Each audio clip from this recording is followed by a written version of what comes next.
after me about this. The two most chiseled and diesel guys that have ever been on the show are this gentleman, Scott Williams, who's about to join us, Chris Collins, and you know who else who is super chiseled? Is it Mayak? Yes, Mayak. Mayak. Yes. Dude, that guy's a beast. Yes. I appreciate you putting me in the category with those two, but no. Oh, come on now, Scotty Williams. You know you're in that camp. I'll take a... This man's being super humble. This dude is Jack Diesel over here. He also has made his passion his profession. We will talk about Camp for Real. I'm setting this all over Twitter to D.C., to Albemarle County, to the city of Charlottesville. We are lucky to have this gentleman in the lives of our children. And as we get out of this thing that we call COVID, I think exercise and time outside with your peers is critically important more than ever. We will talk about how this entrepreneur has managed a pandemic we've never seen before and just get some positivity in our life with Mr. Positivity himself, Scott Williams. I'm ready to rock and roll, and I'm feeling red hot. This guy brings the best out of me constantly. And he brings the best out of people constantly. I think that's one of his God-given gifts, without question. J-Dubs, how you feeling, homie? All right. I'm feeling good here. Things are looking good. Jamie Waller, hello. Jamie Waller. Your kids, Scott Williams. Let's make it happen. Welcome to the program. Hey, you got some teachers watching you, Scott Williams. We're going to talk with a gentleman that needs absolutely no introduction here in a matter of moments. We got some items out of the UVA basketball notebook we have to get to, some transfers currently happening. We want to know what the future is for Jay Huff. Sam Hauser is hasta luego. I don't want to say the cupboard is bare because I never questioned the man, the myth, the legend we call Tony Bennett.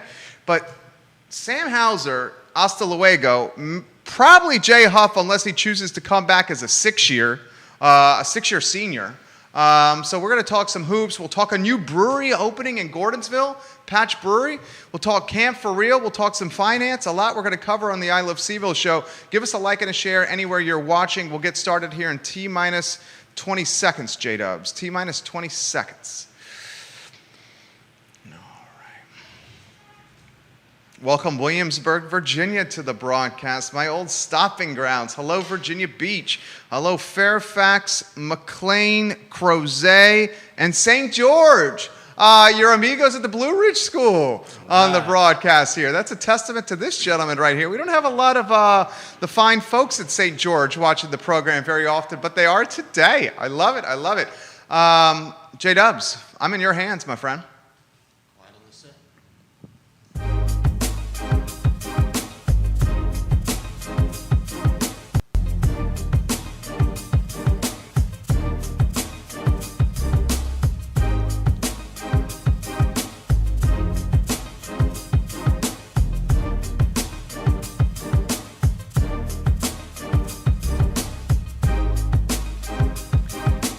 Guys, good Tuesday afternoon. My name is Jerry Miller, and welcome to the I Love Seville show. We are live across Charlottesville, Central Virginia, the Commonwealth, the country, and the world on the I Love Seville network. We're presented and powered by Ting, crazy fast internet. We use this internet to power this network, and it is not even comparable to what's out there. J-Dubs, let's get the link on screen, ilove.ting.com, to save $289 on the best internet out there. Guys, a fantastic program lined up for you, an entrepreneur that I admire tremendously on the show, and Scotty Williams. This guy, I will say it once, I will say it again, I'm going to embarrass him on this program, Jack Diesel. I'll say Chris Collins and Scotty Williams, the best athletes we have had on this program, bar none. If you need to do a P90X class, you want this guy next to you because his Energy will get you through the class in those dog day minutes when you're like, I'm sprinting for the front door. Not only that, but this gentleman stays bronzely tan throughout the winter. I got to figure out how he does that on the program. Before we do, some items we got to get out of the notebook on today's show. If you could do me a favor, like and share the show. Like and share the show. If you got props for Scott Williams, put them in the feed. I will relay them on air to an entrepreneur that's making the program, making the community so good for all of us. Alex Erpy's in the 1 o'clock hour to preview his show, Today y Mañana, which airs Thursdays at 10:15 a.m. on this network. We will talk about retail investors and the switch to what looks like institutional investors getting a hold of the market again. The 10-year Treasury yield is at a 14-month all-time high. And how about NFTs? You are hearing all about NFTs. I'm going to ask Alex Erpy about that. First, Judah, let's talk news. A week from today, we will have all the candidates running for city council here in studio. Kathy Galvin will moderate a live debate that will be the most watched city council debate in the history of Charlottesville, Virginia. Here is your opportunity to get to know leadership in this community with 2 open seats. Heather Hill said today in the newspaper, which we all already knew, that she is not going to run for a seat on council, so we officially have 2 open seats up for grabs. Some other items, Judah Wickower, our director, I'd like to get out of our notebook. Let's talk brewery, and I want to turn this into a 60-second sizzle reel that goes across our network, Judah Wickower. There is a new brewery that is opening in the very near future in the Gordonsville area. And this new brewery is coming from Andre Xavier and John Craig. I got a message from a good friend of this program, Andre Xavier, about this brewery, and I'm going to give you the details now because, frankly speaking, I'm super excited about it. Gordonsville area is where the new brewery is coming. It's going to be called Patch Brewery. They have 14 acres of land, walking and hiking trails, a baseball field, an 8,000 square foot beer hall, an outdoor pavilion. They have beer, wine, and cider. They can host live events and music. This is going to be in the Gordonsville area, so eastern Albemarle County. Get ready. I know you're chomping at the bit for more options to do. Patch Brewery looks like it's that solution. Andre Xavier and John Craig are the businessmen and entrepreneurs behind Seaville Hop On Tours. They have pulled their resources and their vision once again together, and they're going to open up Patch Brewery in Gordonsville, 14 acres, hiking and walking trails, a baseball field for kids, perhaps a perfect situation for Camp For Real. Hint, hint, Andre and John Craig. Outdoor pavilion, live music, live events, and fantastic beer from a brewer that has big time appeal. Now, they wouldn't tell me who that brewer was, but Andre has promised he will come on the I Love Seaville show to share the news. I think Patch Brewery is going to be something we all will rally around and support, especially us who live in eastern Albemarle County. I cannot wait for this brewery to come to market, Judah Wickower. And that, my friend, is a sizzle reel we need to cut. Now, the next topic on today's program has to be basketball. We now have another transfer from the UVA basketball team. Late last week, we heard of Casey Marcel. I thought Casey Marcel's future was super bright. He had a little difficulty putting the ball in the hoop. Shooting, he couldn't find his stroke in his 2 years on grounds, but he was willing to play defense. He had a man's frame. Frankly, he reminded me of kind of like a poor man's Russell Westbrook. He's chosen to transfer from the University of Virginia. Today we find about Jabir Abdul-Rahim. He has entered the NCAA transfer portal as well. This is a 6'7" swingman guard that came in highly touted, a 4-star prospect out of high school, the son of former NBA star Sharif Abdul-Rahim. Now Tony Bennett has lost Sam Hauser, Casey Marcel, and Jabir Abdul-Rahim. That's 3 players. If we read the tea leaves correctly, Jay Huff, who is now a married man, is likely not going to come back to the University of Virginia as a 6th year senior. Remember, this past year, he was playing as a fifth-year senior because he redshirted to put weight on his frame. As a married man with the degree, I would expect Jay, who has a bright future in professional basketball. I'm not saying the NBA. I'm saying potentially overseas in Europe. This guy can make millions of dollars playing hoops. And that's every kid's dream. It doesn't have to be in the National Basketball Association. It could be in European basketball, whatever it may be. I would expect Jay to say he's not coming back as well. Those are 4 key guys from this team. Expect Tony Bennett and this Virginia basketball team to be active in the transfer market. Remember, Virginia got Sam Hauser and Trey Murphy 3 sticks from the transfer market. Trey Murphy 3 sticks next year may be the guy on this team, and he could be the next star of stars from the Tony Bennett basketball program. Only time will tell. The news today is Jabir Abdul-Rahim has entered his name in the transfer portal following Casey Marcel, and now we have to wonder what's going to happen with Jay Huff if he chooses to turn pro, which we expect he will. That will be 4 key guys on the roster, including Sam Hauser, that Tony Bennett's going to have to replace. I'm going to go to a gentleman on this set 7 minutes early, because not only is this guy positive, not only is this guy energetic, not only is this guy a successful entrepreneur, but this guy is like a bronzed god. Why don't we get his face on screen over here? The bronze god himself, Scotty Williams, in the house. I can follow you around all the time if you like doing this, if you want me to. I got to get used to it. My face is blood red right now. How are you, my boy? I'm wonderful. I'm super glad to be here.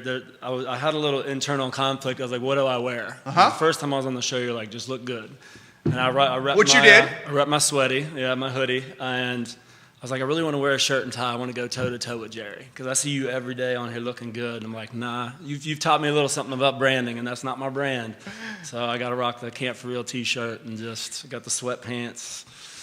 Trying to look athletic, trying to look fun. So you're pulling it off. My wife, my son, and I saw him 2 Fridays ago at Stone Robinson Elementary. My 3-year-old, we may or may not have pulled a Danny Almonte and faked his birthday a little bit to get him up playing in the older group. So he's playing soccer with the older kids. I look at the big soccer field because Trey's in the hot shots. And I look in the big soccer field, and this dude has got like 50, 60, 70 kids just loving life, playing sports, doing it safe and socially distanced, running around and having a good time, and made me nostalgic of times pre-COVID. I will emphasize again, you did it safely and the right way. Before we go to the positive impact you're having on this community, how about first the introduction for those that don't know about Camp For Real? So Camp For Real, we started it, I think this is the 10th year. It's the 9th as Camp For Real, but I started it when I tried to make some positive changes in the school lunch policy countywide, and I just had the most difficult time doing it. And it inspired me. It was like, I'm just going to start my own summer camp, and I'll feed the kids what I want to. And then fast forward 10 years, and we're here, and I'm doing this full time, which I never thought was a possibility. And I'm totally 100% entrepreneur now. You know, as a teacher, we're kind of bred to stay in your own lane, and I don't think the creativity piece goes too much outside of what you're doing with the lesson plans you're doing with the kids. But yeah, so it's evolved into all day fun physical activity. You know, I'm a PE teacher, formerly 15 years, so I know how to entertain the kids, and we're able to do it socially distant too. But yeah, also, I'm just super passionate about nutrition every day in camp. They're going to have a snack and a lunch, all plant-based, no artificial ingredients, and doing things like smoothie bowls and like sun butter rainbow wraps and create your own cereal. We do fruit and veggie art, so just making it fun for the kids, giving a lot of choices. And if you put healthy things in front of them, they're going to make that choice and they're going to love it. And then they go home. And the best thing I think about it all is when they go and create change at home, positive change at home. We'll do a label reading activity just about every week at camp called Label Detectives, and we teach them how to identify sugar content and how to locate artificial colors in the ingredients. That's easy to do. It's just a color and a number. And then I hear back from parents saying, "Hey, we went through the cupboard last night after Label Detectives, and we threw out half of the boxes we had. So thank you." And I don't know if that's a sarcastic thank you or a genuine thank you, maybe a little bit of both. But yeah, and it's just a ton of fun. And the thing we're shifting towards even before COVID is self-love. Like I want those kids to love themselves and know that they are loved. I'm lucky enough to have some amazing colleagues I work with, formerly as a PE teacher, that are still part of my team. And my high school counselors, we call them the C4R is short for Camp for Real, so the C4 rock stars. Those are my kids that are now paid staff, that are former students of mine, they're former campers of mine. And as I see them coming up through the ranks, I'm like, this kid would be awesome when they get older. So I've already got 3 kids in line that I'm ready to groom. They're going to come and help this summer. And just surrounding these amazing kids with people that are super fun, super patient, very loving, and it's just a great time, man. I mean, you said all those kids are loving, like that's how I feel. Like when I'm with the kids, whether it's at Stone Robinson like we were 2 weeks ago, or especially at Blue Ridge, like I'll be out on a canoe out on the lake, we're doing some paddling or whatever, and I'll just stop and I'll tell the kids, like, look out there, look at the mountains, look at the sun. Like, isn't this amazing that we're here right now? And that's what I'm doing for quote unquote work.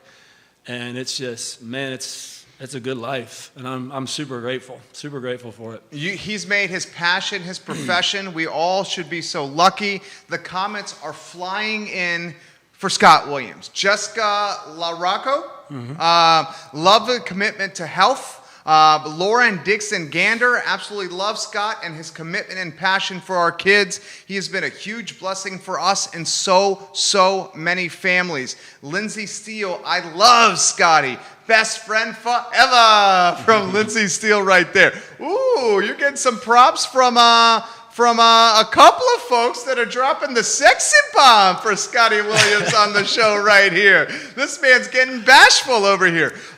Here's the interactive part of the show is you can give him props and I will relay them on air just like Lisa Costello is doing right now. How about this? The most challenging aspect of my 13 years in business, our firm is 13 years old on May 31st, was from March 5th, whenever the ACC tournament was canceled last year, to now, the last year. So hard. How about Scott Williams and Camp for Real? Yeah, the same thing. And all the people that are already chiming in, it warms my heart because these are just high quality, just amazing people that I'm lucky to have in my life. And another one of those people, when this all went down, I'm like, I'm going to go fetal position and hope for the best. Hope that things turn out for the best in the summer. And I'm just going to lay low. And I'm lucky enough to have my favorite guest on your show is also my mentor, Lee Elberson. Lovely. And every time I meet with him, I just come away feeling better about life, better about business. And he's like, Scott, we're entrepreneurs. We got to pivot. It was before pivot was ad nauseum. Right. He's like, now it's a cliche. Pivot. Yeah, I didn't know the word pivot. And he inspired me to do so. And before you knew it, I was on there doing Facebook Live workouts. Then we went virtual. I bought a Zoom package for a year and learned how to use Zoom. And I had a lot of my former students and campers doing virtual classes. And I was really apprehensive. I was worried that I wouldn't be able to connect with kids. That's my gift, and I'm very grateful for it. And how am I going to do that on Zoom? But I was able to. To make sure the kids are seen, heard, and loved. Sending them into breakout rooms so they get to collaborate and communicate and create with other kids because they don't want to be on mute the whole time. And I was lucky enough to, it's my business. So if I want to send them in breakout rooms with 2 or 3 kids, they're going to be fine. Whereas maybe the education system are a little bit apprehensive. Who knows what can be happening. But it was great. And we just kept evolving. When the kids went back to school, it was virtual. So the parents didn't want the kids on the screen anymore. So I went out and started doing, we called them fan club workouts. A Fun, Active Neighborhood was the acronym. And literally, I would have them 10 to 15 feet apart at your cone. Stay at your cone. You're not moving. We're not using any equipment. But we're dancing. We're playing fitness games which they can stay in place. You get the parents involved. So much fun. We were connecting people. I would go to neighborhoods. People would reach out to me that I didn't know. And I didn't know of the neighborhoods. I always get a lot of support in Glenmore and Ivy and Crozet where our camps are big, Hollymead.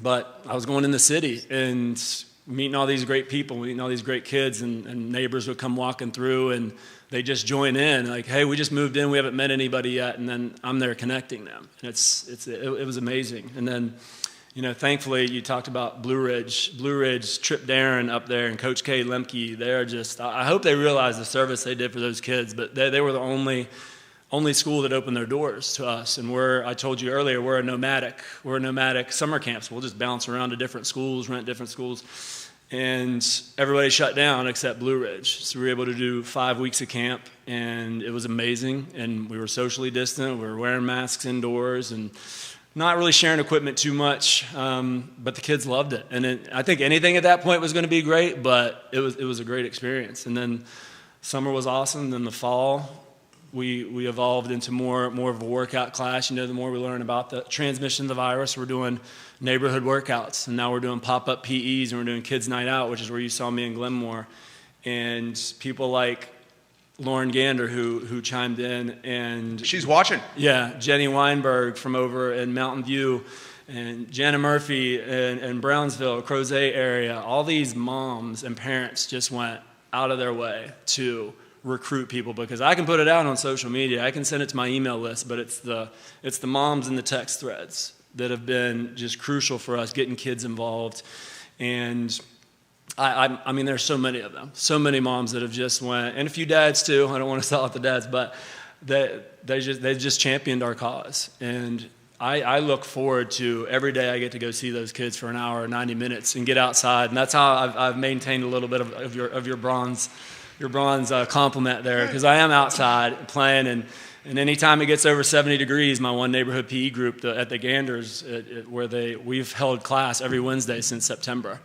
They're like, over 70 degrees, you got to bring out the squirters. So we bring out the water games, and it's just so much fun. And I just absolutely love it, and it keeps me connected with the kids. I went, and one of my kids had a birthday the other week, and I dropped off a T-shirt to him, because he's never been to a camp before, but he's been to every single class, and he's super enthusiastic about it. So my man, Big Will, I don't know if his mom's watching, but oh my gosh, love that kid. But yeah, and you'll hear me say my kids. I don't have kids of my own, but all these kids, in the Glenmore area, in the Hollymead area, they're my kids. I love them, and it's just super grateful. It's to be able to work with them and to be able to have this effect, because they're not having PE.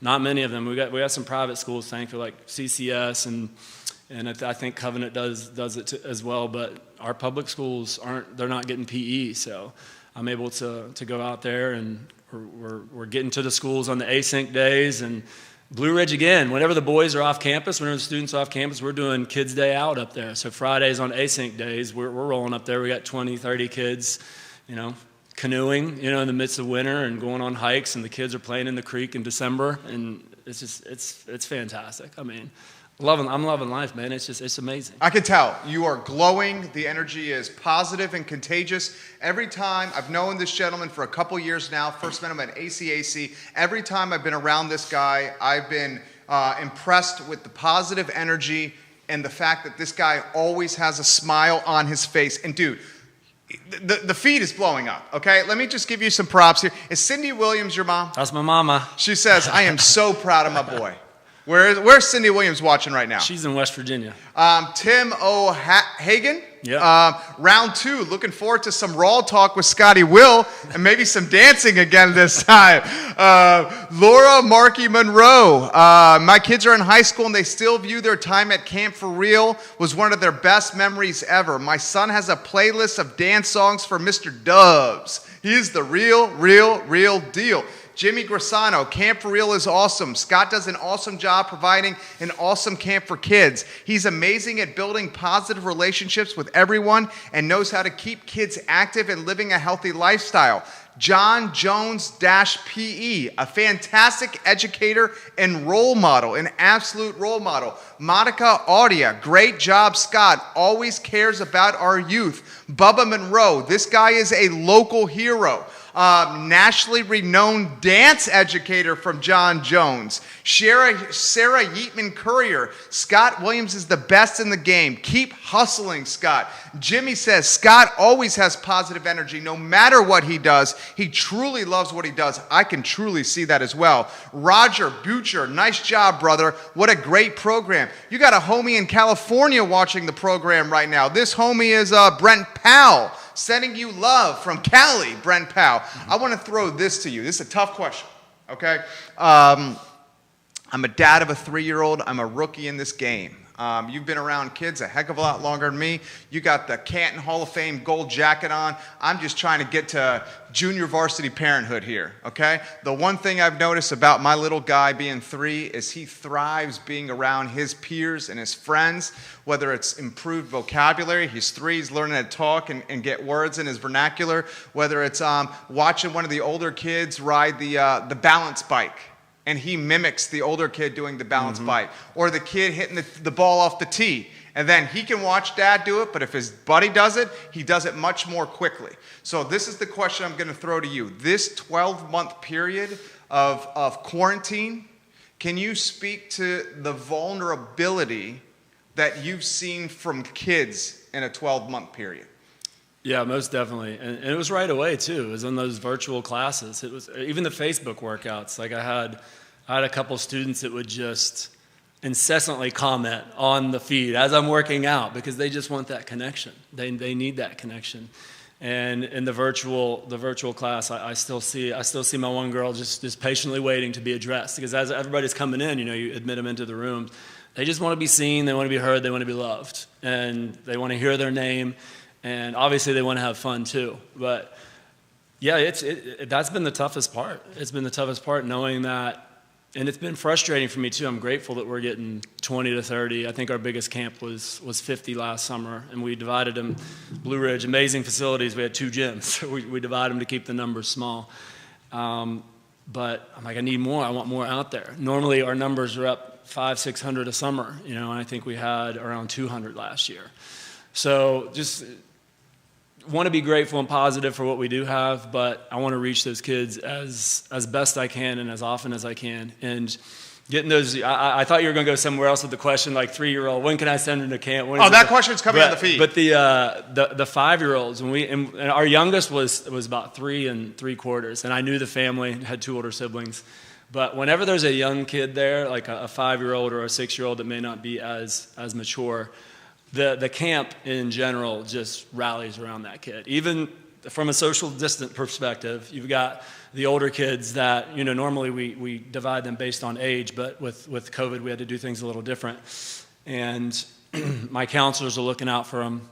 The older kids, I know who my leaders are, so I've got, hey, so-and-so, they need a little help. They need to make sure they get their backpack from the gym up to the lake, and just to see the older kids rally around them. And it's kind of a modified version of our Camp Buddy system where we do an all-star. That's the older kids, rising 3rd grade and above, and anybody below that's a rising star. And we put the big kids and the little kids together every day. Every day we do something. We start off camp with a cooperative activity. And to see those kids light up, the rising stars, the younger kids, their eyes light up. They get to work with the big kid. They get to hang out with the big kid. Big kid's going to know their name. And the big kid, the older kid, they're a leader. Who doesn't? I mean, you pumping me up here when we just coming in, my goodness. You think I wouldn't like it for how red I was looking down at the ground, but absolutely love it. So who doesn't want somebody kind of just looking up to them and pumping them up and loving on them? And yeah, that's why I'm so passionate about it. Like I love connecting people, and we need it now more than ever. And what better way than, if you don't want to send them to a week of summer camp, we're doing stuff outside for an hour here and there. And the parents that can attest, they're like, this is, my kids look forward to this. Like the entire week, they look forward to this. And thankfully, we got Ben D'Alessandro and Vaba and the YMCA. You got Ben D'Alessandro in the mix? Well, no, I'm just saying we got them doing their part too, safely what he did. Polar bear. Yeah, that was amazing. I saw it in person. I need to meet that guy. But the YMCA, they were doing their thing too, and we're all coming together. This isn't a competition, which I found out. We had a minor COVID concern, like a parent of one of the campers, and I didn't know how to handle it. I kind of freaked out a little bit, and within 15 minutes, I got Kirsten from ACAC and Jessica from YMCA on the phone, and they're willing to help me out. And those are the people those are the big dogs over at those organizations that oversee the summer camps, and they're willing to help me out, and that's why I love not only what we're doing, but what Ben's doing, what the Y is doing, and soccer's been on it too, Let's give Scott some props and stir the pot a little bit. Chris Collins, we got a lot of folks at ACAC watching. I'm going to say this guy versus you, most diesel ever on the show. He's nodding his head because he knows Chris Collins is a beast. Chris Collins, I know you're a beast too. This guy is also a beast here. You're getting serious props from your family, from your friends, from people in the community. Stephanie Wells Rhodes asked this question right here. She tags her sister-in-law and says, this camp sounds awesome for our nephew, her nephews, her sister-in-law's kids, Gregory and Ethan. She says, I agree 100%. Every child needs their place in the world and to feel important. And Scott Williams is doing just that. How about the resiliency of children?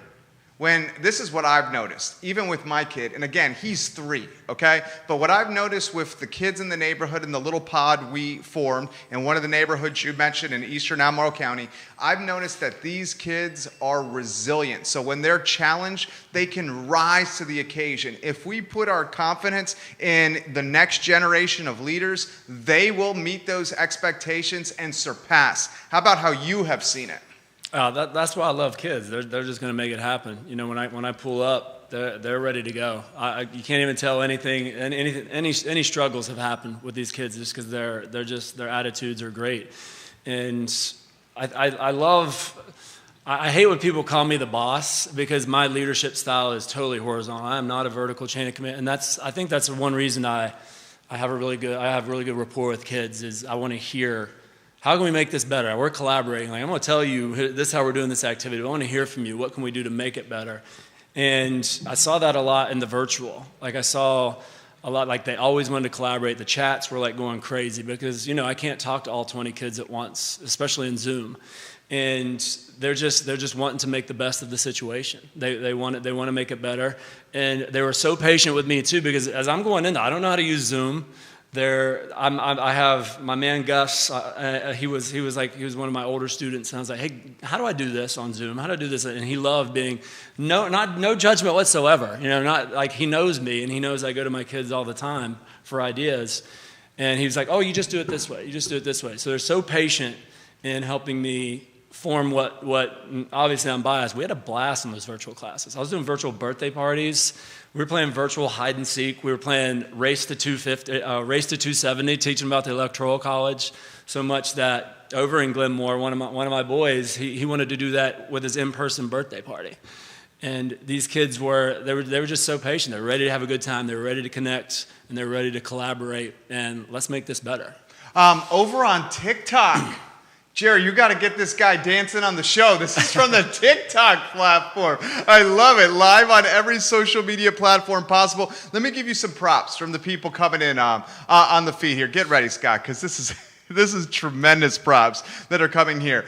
So this one is coming in from Kristen Williams, repping my Camp for Real shirt during my lunchtime workout in New York City. Kristen Williams. Diana loves Scott's passion for physical activity and kids. Mary Thompson, Walsingham Academy in the house. She says, go Scott, go. Sarah Williams, Mason and Ava love their Uncle Scott and his dance moves. She's basically going hint, hint, hint. Multiple people asking for Scott to dance here. He may do it. Jamie Crow is giving you props. Scott is awesome. My daughter loves Camp for Real. They do an awesome job. Matt Munson, love what you do. Ashley Thornton, Scott is awesome, and the camps he offers through Camp for Real are absolutely fantastic. Multiple people are asking that have not been a part of Camp for Real how they can get involved with Camp for Real with their kids. You can go on campforreal.com to see all of our offerings. Like I said earlier, we're doing summer camps. We've got so far 7 weeks, kind of alternating between Blue Ridge and Miller School. So totally different ends of Charlottesville, or Albemarle County, I should say. Blue Ridge is obviously in Greene County. But our Miller camps are filling up fast. I'm going to talk with them, see if we can add another one there. I don't think we'll be in any ACPS schools, unfortunately, this summer. But if you go to our website, so? I don't believe so. They're doing they have some pretty cool ideas, but I don't think they're going to open it up for rentals. But yeah, if you follow us on IG or Facebook, we're always sharing the word about, so I got a pop-up PE at Bel Air today. I got Elizabeth Matthews over there, former Meriwether parent. She always helps me organize that one. And we've got some kids ready to have a good time by the pond over there. We're got a 90-minute workout, and then on Friday we'll be at Broaduswood and Baker Butler, working with the PE teachers there. And we're doing another kids' night outside at Meriwether Lewis, my old stomping grounds, Friday night. So there's always something going on. Starting a new neighborhood PE group at the Gander's house that I talked about, and that's open on Wednesdays. So always looking, always evolving, trying to find different ways to be better and to get out there and to see more kids. What have you learned about yourself, Scott Williams, over the last 12 months? And also, walk us through the flip book of like the emotions, because all of us sometime over the last 12 months, I'm sure felt like scared and depressed and like, what the heck are we going to do? How are we going to pay I know I did. How are we going to pay the bills? Because like you, if we don't get to work, we don't make money. Walk me through that flip book of raw emotion and then what you learned about yourself. Yeah, I mentioned it earlier. It's 100% how I felt, like fetal position. Just like hope for the best. I'm going to go hole up in my best friend Jason Courier's house. Like we co-quarantined together. And I was just like, I'll ride it out. I'll spend time with my best friend. You know, it's not going to be that bad. Hopefully just hope for the best in the summer. And like when I talked to Lee, you know, he kind of lit that fire. But yeah, there was definitely a scarcity mindset. The first time I was on the show, I was beaming. I'm still beaming, thankfully. You still are beaming. But but I think it was fall 2019. Like everything was working well. The consulting gigs, I was traveling all over the country, come back here and doing the kids' night out events, having 80 to 100 kids each. So I'm on fire. When I'm about to get in front of 80 to 100 kids, when I haven't seen kids all week, is the best feeling in the world. And yeah, I made the right decision. Left teaching, that was a huge leap for me, and not looking back. And then I started questioning it. I was like, oh my God, what have I done? You know, maybe I should have just stayed there, stayed in the teaching position. You know, I had plenty of people telling me, what about your pension? What about your pension? Maybe I should have stayed for my pension. You know, it's safe. But no, just getting in front of the kids though. That's what it was. It's Lee pushed me. He inspired me. And once I started getting in front of the kids, then it started feeding me a little bit more. And once I started getting support from those parents, my goodness, I've talked about them. Tracy Betsworth over in your neighborhood. My goodness, that lady, if I could be 1/16 as organized as her, I'd be nationwide right now, I think. She's amazing. And just having that type of support, I get emotional. Like you were talking about getting emotional on the show the other day, which I loved. Very empowering for men, by the way, so thank you for that. Like I get choked up. Like these parents are just champions for us, and man, I'm just grateful for it. So can't stay down too long with support like that, and with kids all over the county just feeding my soul. You know, I just absolutely love it. Grace Lancaster, my stepdaughter did Camp for Real before COVID. It was one of the best experiences of her life, especially meeting new friends outside of her friend circle. Also, Jerry, please ask your guest, how does this man never age? Clean eating. I've been vegan 11 years, so I gotta pub that. Definitely try You love this, don't you? Oh, yeah. So I have good genes, too. If you see my dad and my Cindy uncle, Williams? Oh, yeah. Well, my mama, too, but my dad doesn't. I mean, my dad and my uncle are just genetic freaks. I don't. So I have to attribute it some to that. How so? They're just diesel? Yeah, my uncle is, I don't know, what's he, like 11 years? He's like his mid-50s, and he came down and did a workout class with us with Katie Spangler. I don't know if you know at about ACAC? her. Yeah, Bond Boot Camp. She is a beast. I'm consulting with her now on the nutrition side of things too. She's amazing, but she put us through a workout class, and it was so difficult. He came in and just jumped right in, and you know, went up and went out to a concert that night at the Jefferson. Got up the next morning, probably on 5 hours sleep, played football, ultimate football for 2 hours in the 90-degree humidity. And my uncle was just like there. And he doesn't keep up with himself. He's just like, I'll show up and I'll just do it. And he did. So yeah, that's definitely that, and just eating clean. That's what I try to teach the kids. You know, we don't. I'll say it's a vegan summer camp to my vegans, but it's a healthy eating camp. Like I'm not pushing veganism. I eat more plants, eat healthy, and trying to encourage the kids. But we don't preach perfection. Every parent's going to agree with, I want my kids to eat more fruits and vegetables. Yes, more plants, please. Like, I'm not trying to turn anybody off or be super extreme. I want to meet people where they are. But, yeah, just cutting out those artificial ingredients, though. Oh, my God. I mean, Camp for real food. That's one of the biggest ones. When I cut that stuff out of my diet, I used to get sick 3 or 4 times a year because I was around 450 kids that were hugging all over me. And, of course, I'm going to get their germs. But when I cut out artificial stuff, my immune system just got jacked. Didn't get sick for 4 years. I didn't have a sick, not once, because I just started eating right. So why wouldn't I don't want my kids learning that in their late 20s. Yeah, when you did. Early 30s. Yeah. No, I want them to learn it now. So I want them to learn all the things, with nutrition, but also. How old are you? I'm 43. Get out of town. Yeah. How often do you hear that? All the darn time. The man's being humble over here. The gray. I love the gray. I love it, but the gray kind of gives it away. Get out of town. Yeah. I would never have guessed. Olivia Branch, we need more superstars like Scott working with our youth in this community. And guys, I'm going to give you, listen to all the stuff that's coming in here. Justin Bird recently had the privilege of meeting Scott. He's a great dude doing great things for the community, always willing to collaborate with other businesses for the betterment of this community. Eric Fisher, Scott's impact has reached all the way to Montana. He keeps me inspired to make a great impact in kids' lives and for our own camp in Bozeman, Montana. Lauren Gander, our house loves rainbow wraps now because of Scott.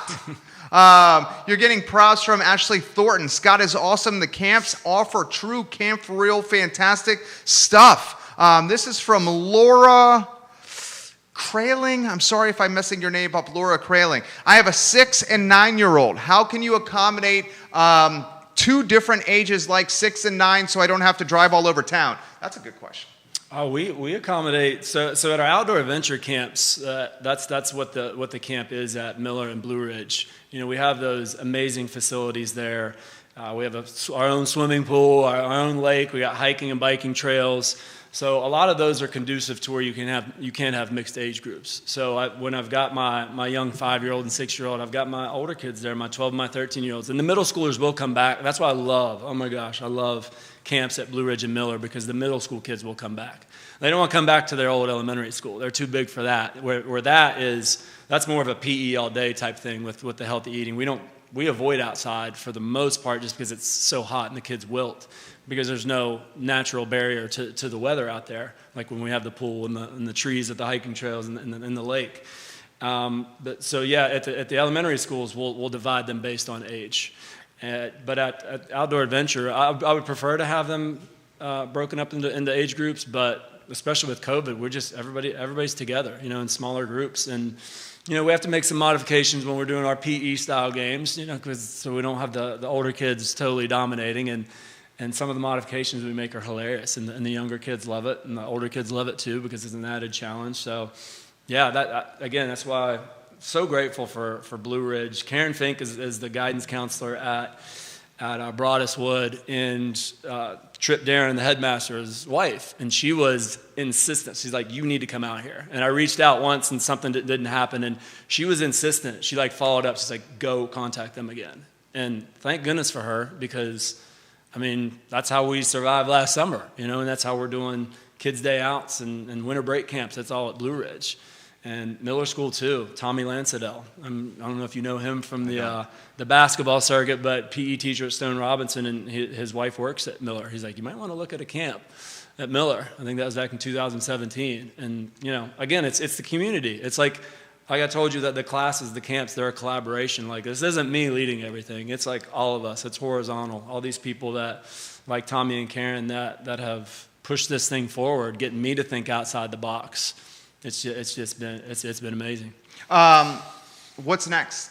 What's next? And I got to be honest here. You got 29 people here asking you to dance on the program right here. There's literally 29 people that I can see asking you to dance here. But before we get to that, and we're going long with Scott Williams because I love the positive energy here. We're about 41 minutes into an interview that he and I planned for about 19, and that's because of you. That is because of you. Alex Erpy, my friend, we will go to you. I promise in a matter of minutes here. I got a question. What is next for Camp For Real? What's the next evolution of the brand and programming and the business? So we're going to keep with the programming until summer, and that's kind of serves as our outreach, but it also gets me in front of kids, which I need for my mental well-being. I need to be in front of kids and playing with kids. And you'll see me. I hope you saw me out there. I'm not standing around directing. You're as active as the kids. Yeah, I'm in the midst of it. Yeah. We'll keep doing that, and then once summer camps roll, I'm just 8 to 5 every day working. with my kids and just absolutely loving life. And long term, I want to grow more, just trying to, like I referenced the organization piece, like I'm still working on that so I can branch out and get some other PE teachers in different areas, like Jimmy from Virginia Beach, he chimed in earlier. West Virginia, I've got a huge support system there. We had 53 kids ready for our first event there, a kids' night out event, and it was like the first COVID cancellation we had. So that's where my nephew is, that's where my family is. So we're ready to blow up there too, and working on maybe doing that a couple weeks there this summer. Still working on that. But long term, I want to reach more kids, and that might be because right now we're a for-profit technically, and that's just in some school districts and some thoughts of mine, frames of mind, that's like poison. Like that's seen as a negative. Like I think with a nonprofit status, it's easier to see the good you're doing for the community. And I've been fighting that for a while. I'm like, we're doing good things for the community. You know, it's just for-profit status.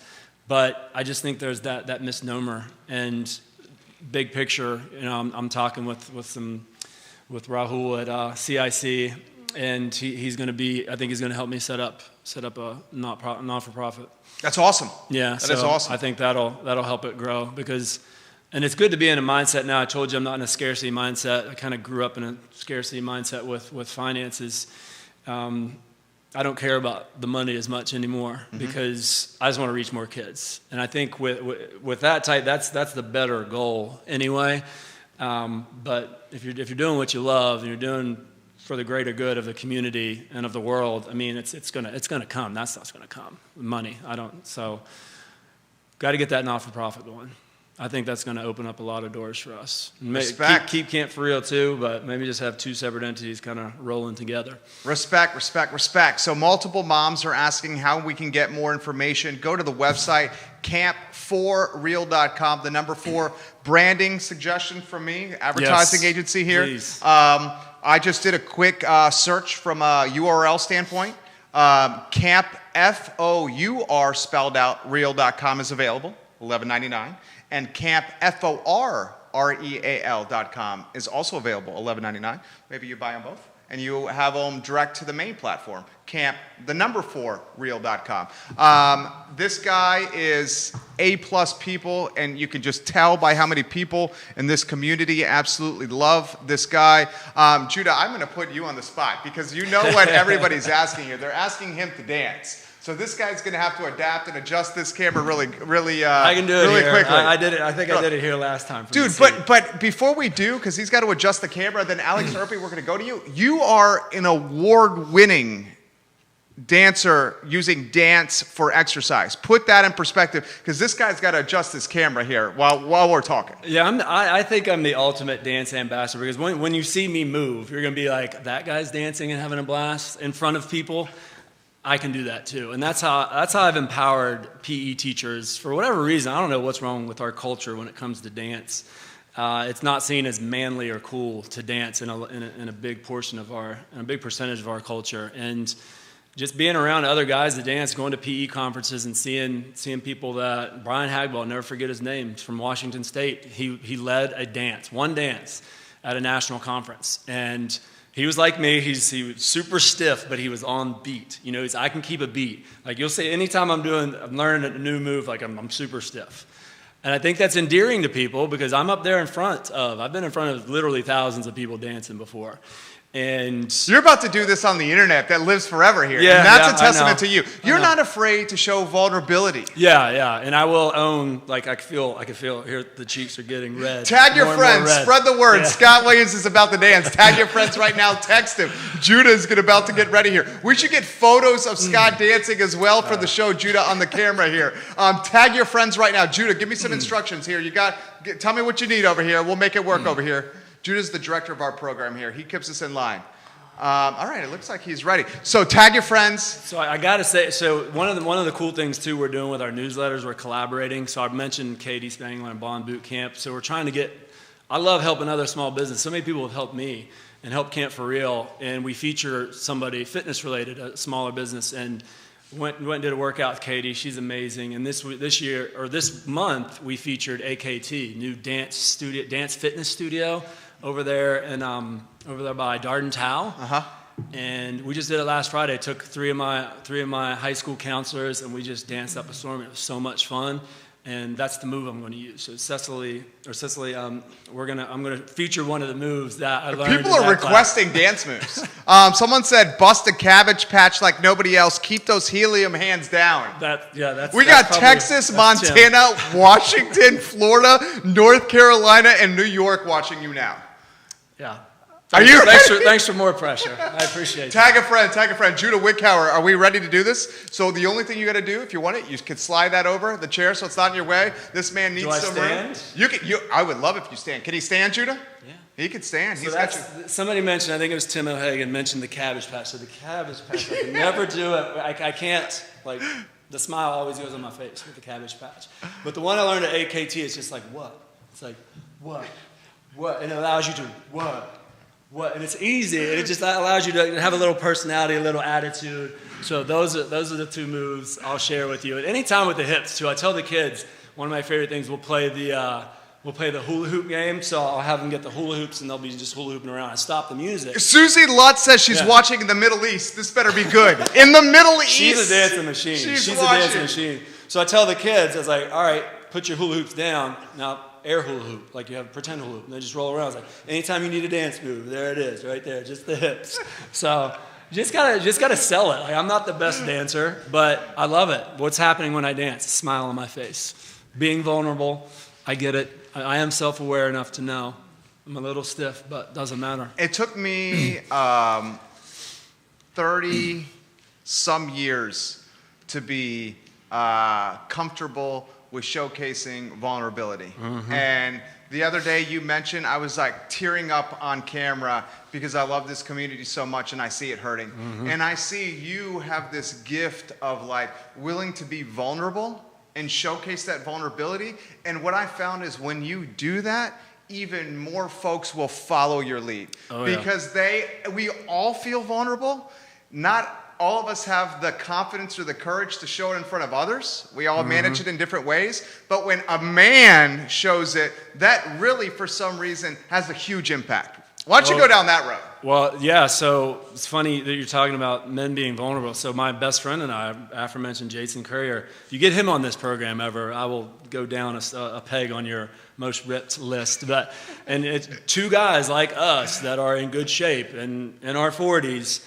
I love you. It's not love you, man. Love you. It's I love you. And it's like whenever we play ultimate football, we're around 10 to 16 other guys. We always greet each other with a hug. And that's because that's how we greet each other, but it's also thoughtful. Like we have to get this out and show, inspire others. Hey, it's okay.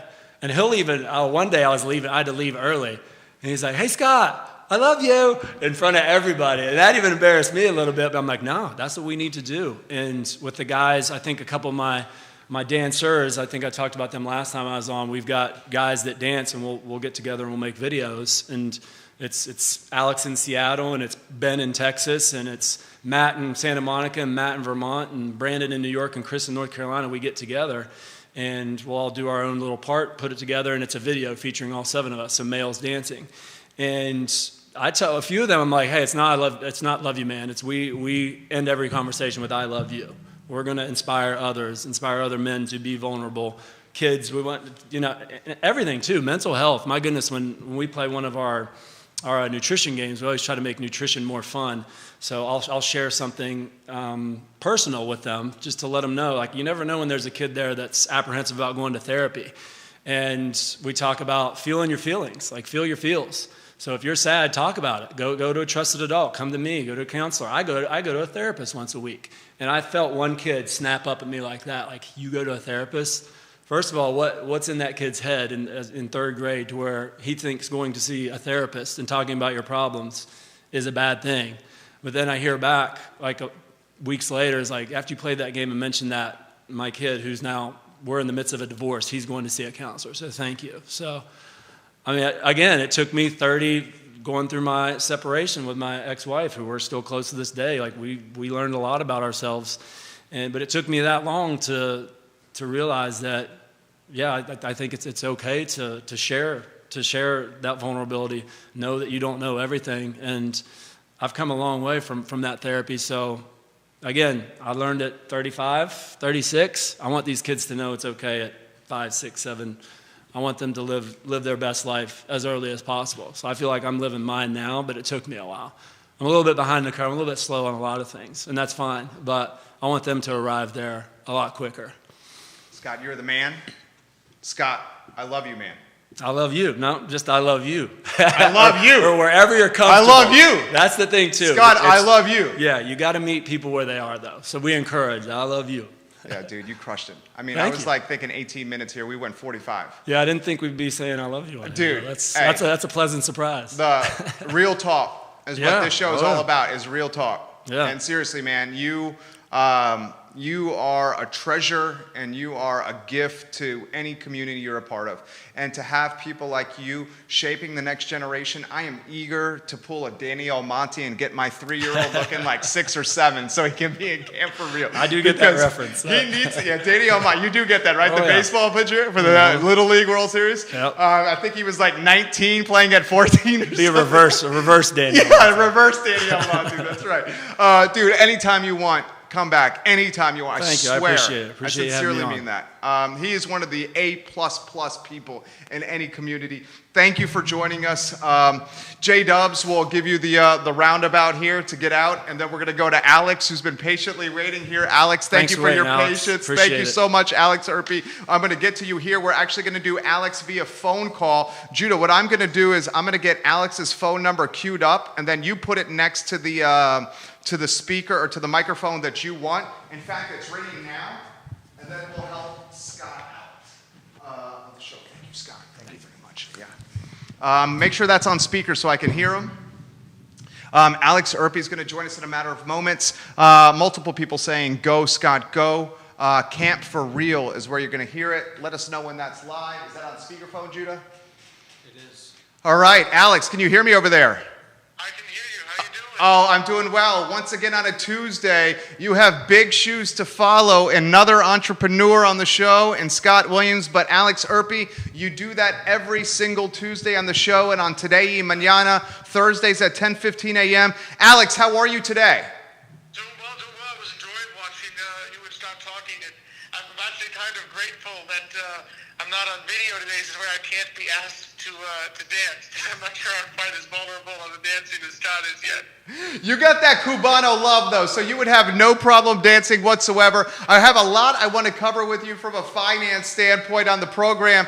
How about the 10-year yield hitting a 14-month high? What do you make about that? I mean, I think it's, again, I mean, we've kind of discussed just the concerns, the small concerns I think that people are having over inflation and things picking up. There was, of course, energy was a little nervous earlier this week with what happened with the ship blocking the Suez Canal.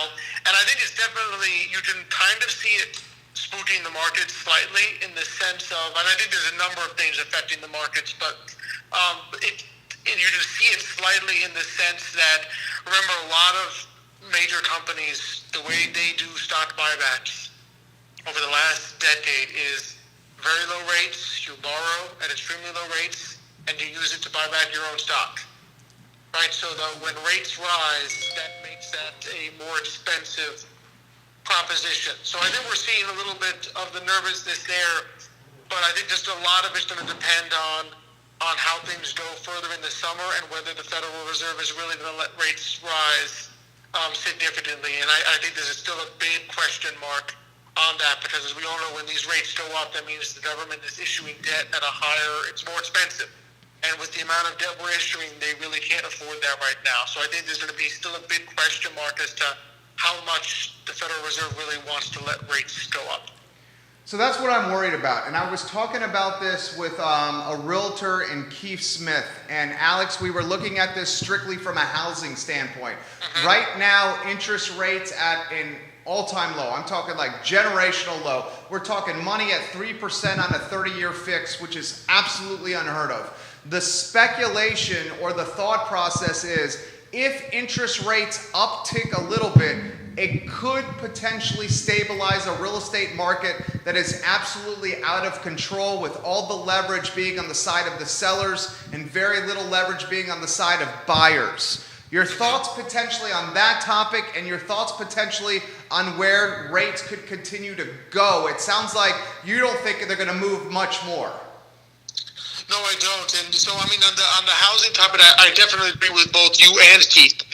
Just in the sense that we've just seen so many people ourselves. We just really thinking about buying, thinking about even last year, thinking about refinancing, just because of how low mortgage rates have gone. I mean, we've never, especially for people that like my father, who have seen the other end of this spectrum with extremely high mortgage rates.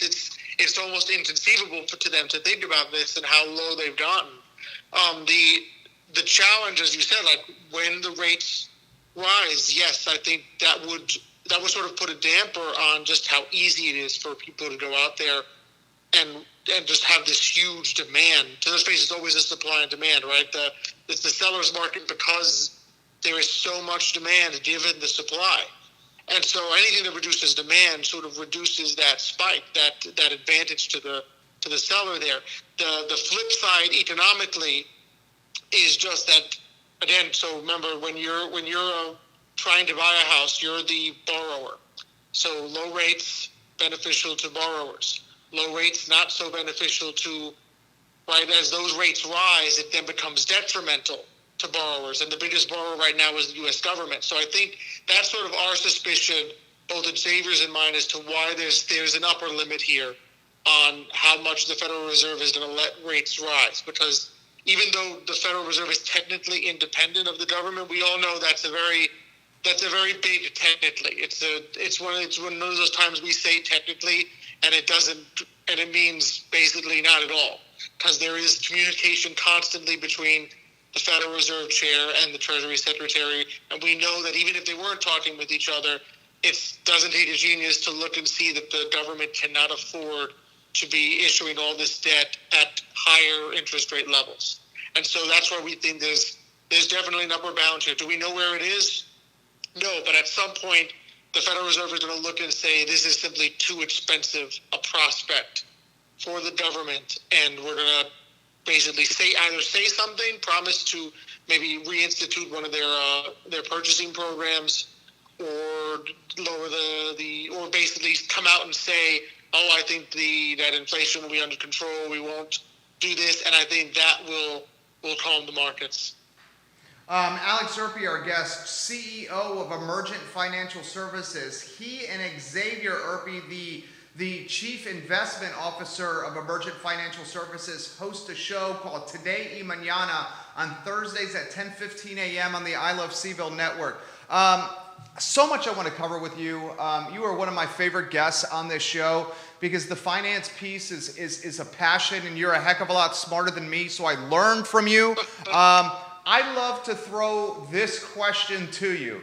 2020, perhaps because of all the stimulus money, was certainly the year of the retail investor, new to market investors scooping up meme stocks and other like-minded stocks and making them go bananas to a point that made no common sense. GameStop is a perfect example of that.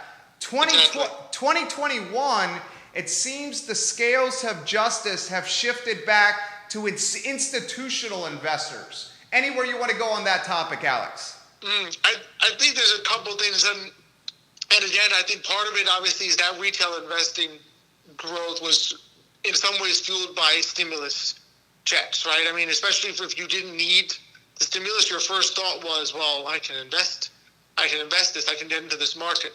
And I think as the prospects of future stimulus decline, people may think twice. It's, well, if I'm not getting any more checks, right, am I really going to use up this one to go into the markets? The second thing, which I think is key here, is because we've somewhat seen this before in the sense of retail investors, individuals, we all do it. We get really positive and hyped when the markets are going up, right? We feel like geniuses. We feel like everything we touch turns to gold, like Midas. And then when you hit what we call, downturns or little corrections. I mean, I think we're probably looking at correction. This isn't really a recession or anything like that. But slight corrections and downturns, then all of a sudden we don't feel quite as confident, and that's when the institutions say, well, we've been in this for a long time, we know how this works, we've seen this before, and they can be involved. So there's always a quip that active management, which is basically professionals, come into play not when things are going up, but when things are going down. Because that's when you need all those lessons from having been in it for a long time. And it sort of takes out the people who are discouraged by the fact that, let's face it, tech has not done well in 2021. So it's not as exciting, right? I mean, it's very exciting if you're into Tesla and Plug and you're seeing them go up by this huge amount in 2020. No one's quite as excited in 2021 with saying, ExxonMobil is doing well this year, Johnson & Johnson and Coca-Cola, like these big value companies which have done better this year. It's not quite as exciting for the retail investor. So I think that's part of what we're seeing, that when times are good, when the stock market is going up, individuals, we get really excited. When the stock market's going down, we tend to, as individuals, be less excited, and the institutions are saying, okay, here's where I can go into my value and sort of, pick up the pieces of what I think is now at a discount. Throw this question to you. The first quarter of 2021 is about a day away. The first quarter of 2021 is about a day away of being over. The Q1 of 2021, I wouldn't necessarily call it volatile. I just would call it not performing nearly as well as the last 3 quarters of 2020. How do you look at what happened in Q1 2021? You used the term correction. Should we as investors just say we were up 72% or whatever it was in 2020, now it's 58%, we're still up 58% here. This is what investing in the stock market is. Oh, I definitely think that's the right attitude. You can't be caught up with short-term saying, well, I should have done this, so if it's a shame it's not up this, because let's face it, I mean, if you think about it, right, a very simple return of, let's say, 7%, doubles your money, 7% annually, doubles your money every 10 years. So for the average person, I mean, if you can be in the stock market and setting up for your nest egg, and you can average over 20, 30, 40 years, a 7% return, you are going to be fine, because you are going to be doubling your money every 10 years under that scenario. And last year was one of those massive years. And my thinking is always this, right? So let's say you, in total, in some people I know, I mean, obviously certain stocks were up 70, over 100%. But let's say you managed to get a great year, like a 20, 30% return last year across everything you purchased. For me, the mentality is, well, that's great, because that's in the bank. That's banked for 2020. And now going forward, right, even if I have a little bit of a down year, even if the stock market does a -5 this year, it's flat, right?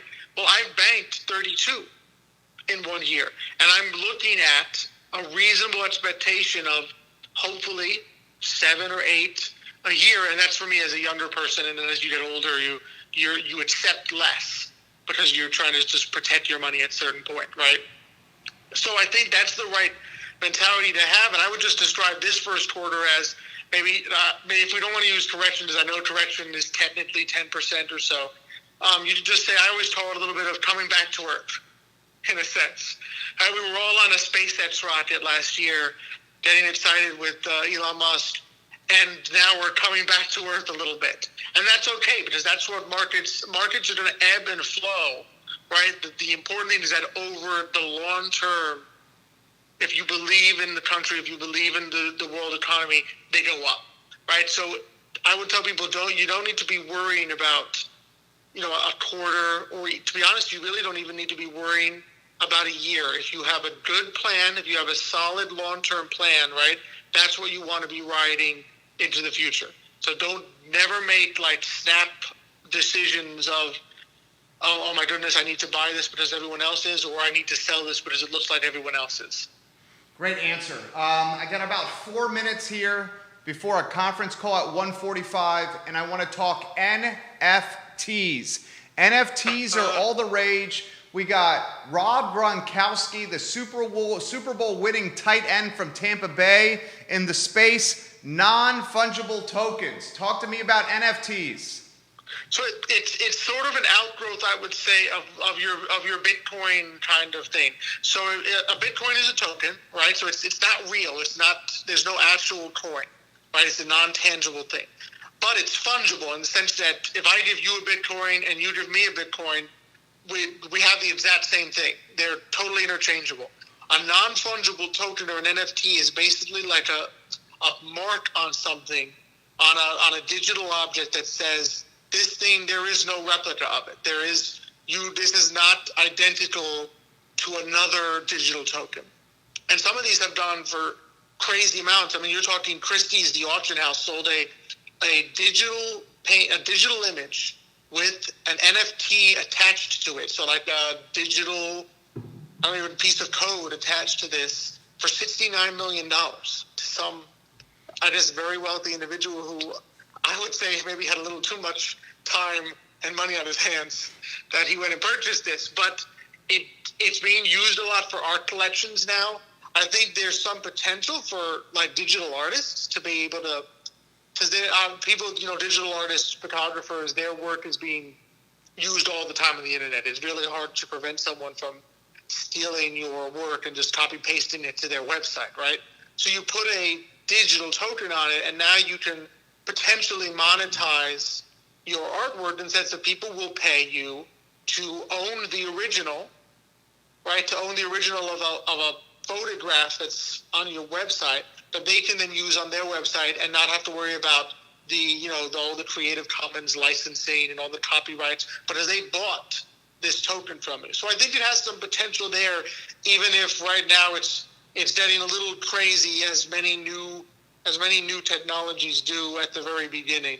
And I would just sort of remind people, this reminds me a little bit of 2011, 2020. I can't tell you how many times when Bitcoin spiked in 2011 and then when it went up again last year, tons of people asking me about, Alex, should I buy Bitcoin? Should I invest in Bitcoin? But no one really talked to me about Bitcoin when it crashed like 50% in 2012, because then it wasn't as interesting anymore. Right? So there's always ebbs and flows, and I think at some point people would be slightly less interested in the crazier aspects of $70 million NFTs, but become more interested, I think, for online artists to potentially make some money on their photography and their work.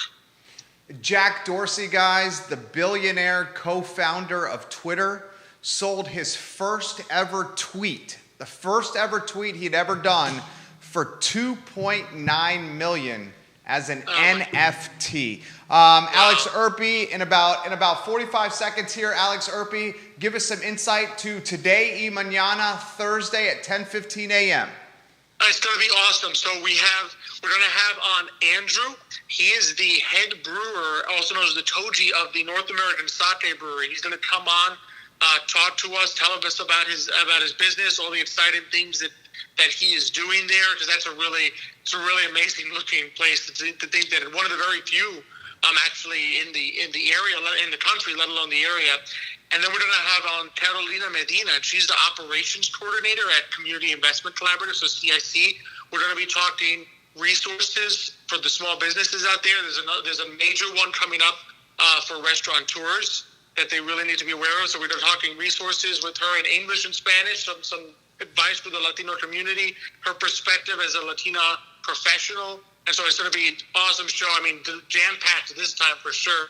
So people definitely don't want to miss it Thursday at 10:15. Alex Erpy, thank you, my friend. You're amazing. Thank you. All right, you have a good one, Alex Erpy. Judah, if you kick that phone for me and turn that off. Alex Erpy, CEO, Emergent Financial Services. CEO, Emergent Financial Services. Thursdays at 10:15 a.m. I Love Seville Network, today y mañana. Just a phenomenal resource for the community, certainly for the Latino community. That's the show. We showcase the best of Charlottesville, Virginia on the I Love Seville show. My friend, thank you very much. Thank you for joining us on a glorious day to be alive. Remember, if you are above the mud, it's a glorious day to be alive. My name is Jerry Miller, and this is the I Love Seville show. Have a good afternoon.